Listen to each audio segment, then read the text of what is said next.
Mayor Emanuel is proposing a tax on Airbnb rentals or rentals like Airbnb. 4% tax, says it would bring in about $2 million a year. And under the plan, this money would be used to move homeless, especially out of the viaducts on the north side, Foster and Wilson and those streets under Lakeshore Drive. Smart idea? Well, the bureaucracy required to fix the problem is as complex as the problem. So it calls a lot of questions into play. For starters, is the amount of tax revenue that would be produced going to be enough to make a dent in the homeless problem in Chicago? What will be mechanisms are put in place to determine that that money is dedicated for that particular usage? We can take a lot of lessons from the Illinois lottery, and that money was supposed to be used for education, and there have been a lot of issues with that. So there are many lessons that need to be learned here.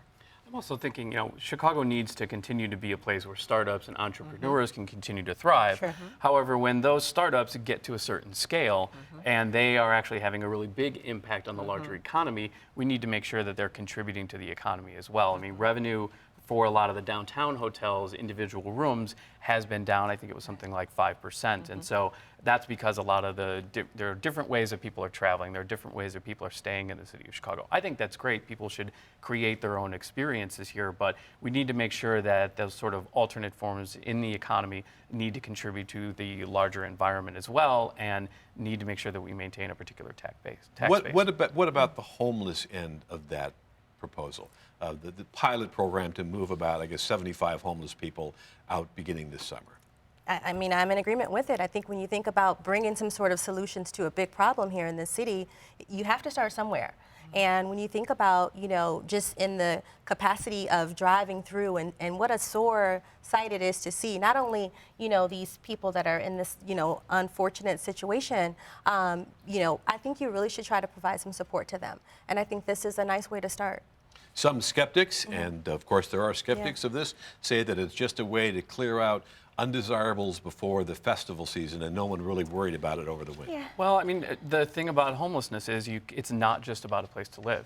That is a temporary solution to a permanent problem. And so you need to make sure that there are job services. You need to make sure that they are connected to the neighborhood community in some way. Here's another example of trying to connect more of the neighborhoods to the prosperity that we see downtown. So that's really the solution of long-term homelessness solution. So a place to live is great, but we need to think beyond that. Alderman Smith in Lincoln Park is worried that these rental places like Airbnb are actually buying up entire buildings, operating them like hotels, but they're not subject to the same regulations and taxes. Is this a question of fairness for Airbnb and the others? They should definitely be subjected to the same kind of regulation, and part of that is the security issue.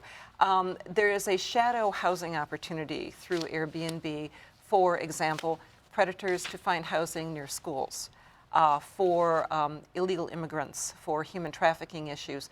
And in Europe, there have been instances where Airbnb has been suspected of kind of being a shadow housing haven for suspected terrorists. So there are many layers to the issue that really need to be addressed.